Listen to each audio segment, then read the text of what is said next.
আসসালামু আলাইকুম। আমি ডক্টর মোস্তফা কামাল চৌধুরী আদিল, বাংলাদেশ মেডিকেল বিশ্ববিদ্যালয় বা সাবেক পিজি হাসপাতালের সহযোগী অধ্যাপক হিসেবে কর্মরত আছি। বর্তমানে ইউনিকো হাসপাতালে আমি ইন্টারনাল মেডিসিন এবং প্যালিয়েটিভ কেয়ার কনসালটেন্ট হিসেবে চেম্বার করছি। আজকে আমি বলবো রমজান মাস নিয়ে কিছু কথা। রমজানে ডায়াবেটিস, উচ্চ রক্তচাপ এবং জ্বরের ক্ষেত্রে কি করা যেতে পারে। রমজান মাস আমাদের জন্য কিন্তু অত্যন্ত গুরুত্বপূর্ণ একটি মাস।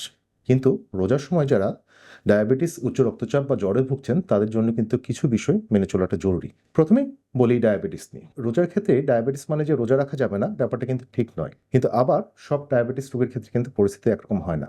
কারণ কারো কারো ক্ষেত্রে রোজা ঝুঁকিপূর্ণ হতে পারে। তাই প্রথম এবং সবচেয়ে গুরুত্বপূর্ণ কথা হচ্ছে যে রাখার আগে অবশ্যই আপনাকে আপনার চিকিৎসকের সাথে পরামর্শ করতে হবে। প্রয়োজনে রোজার 4 থেকে 6 সপ্তাহ আগে চিকিৎসকের সাথে পরামর্শ করে রোজার সময় আপনার ওষুধ, খাওয়া দাওয়া এসব ব্যাপারে আগে থেকে পরিকল্পনা তৈরি করুন। এবার কিছু সাধারণ নির্দেশনার কথা বলছি। সেহরি কখনোই বাদ দিবেন না। সেহরিতে ভাত বা রুটি পরিমিত পরিমাণে খান।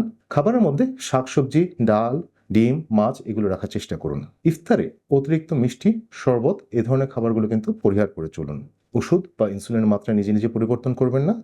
কিন্তু যদি রোজা রাখার সময় মাথা ঘোরা, অতিরিক্ত ঘাম, বুক ধড়ফড় এ ধরনের খারাপ লাগা কাজ করে, তাহলে অবশ্যই সাথে সাথে আপনার রক্তে গ্লুকোজ বা ব্লাড সুগার পরিমাপ করুন। যদি তা 3.9 মিলিমোলের নিচে নেমে যায়, তাহলে সাথে সাথে অবশ্যই রোজা ভেঙে ফেলুন এবং পরবর্তীতে দ্রুত চিকিৎসকের পরামর্শ নিন। মনে রাখবেন, ইসলাম কখনোই কিন্তু অসুস্থ অবস্থায় রোজা রাখতে বাধ্য করে না। এবার বলি উচ্চ রক্তচাপের রোগীদের ক্ষেত্রে কি করা যেতে পারে। উচ্চ রক্তচাপের বেশিরভাগই রোগী কিন্তু নিরাপদে রোজা রাখতে পারবেন যদি কিছু সাধারণ নিয়ম মেনে চলেন। কিছু গুরুত্বপূর্ণ পরামর্শ, যেমন চিকিৎসকের পরামর্শ অনুযায়ী ঠিক মতন ওষুধ খাবেন, সেটা সেহরিতে হোক বা ইফতারের সময় হোক। লবণ কম খান, বিশেষ করে আচার, চিপস, ফাস্টফুড এসব জাতীয় খাবারগুলো পরিহার করে চলুন। ইফতার থেকে সেহরি পর্যন্ত পর্যাপ্ত পরিমাণে পানি খাবেন। অতিরিক্ত মানসিক চাপ, ভারী পরিশ্রম এগুলো এড়িয়ে চলুন। যদি এর মাঝখানে আপনার কিছু লক্ষণ দেখা দেয়, যেমন মাথা ঘোরা, মাথা ব্যথা, বুক ধড়ফড়, শ্বাসকষ্ট, চোখে ঝাপসা দেখা, তাহলে দেরি না করে দ্রুত ডাক্তারের পরামর্শ নিন। জ্বর একটি কমন বা সাধারণ সমস্যা। রোজার সময় জ্বর হলে অনেকে রোজা রাখবেন কি রাখবেন না এটা নিয়ে দ্বিধান্বিত হয়ে পড়েন। আমার পরামর্শ হলো, জ্বর হলে সবার আগে নিজের শরীরকে গুরুত্ব দিন। কারণ জ্বর বেশি হলে শরীর অত্যাধিক দুর্বল হয়ে যেতে পারে এবং সেক্ষেত্রে পানি শূন্যতা হতে পারে। সেক্ষেত্রে রোজা না রাখাটাই উত্তম। চিকিৎসকের পরামর্শ অনুযায়ী ওষুধ খান।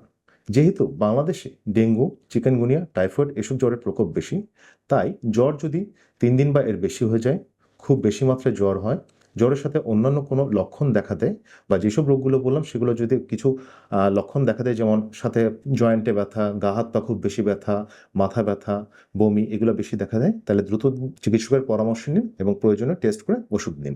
সবার শেষে একটা কথা দিয়ে শেষ করতে চাই যে রমজান মাস সংযমের মাস, কষ্ট বা প্রতিযোগিতার মাস নয়। ডায়াবেটিস, উচ্চ রক্তচাপ বা জ্বর থাকলে সচেতন থাকুন, চিকিৎসকের পরামর্শ নিন। কারণ নিজের ও পরিবারের সুস্থতা সবার আগে। সুস্থ থাকলেই ইবাদত সুন্দর ও পরিপূর্ণ হয়। সবাই ভালো থাকুন।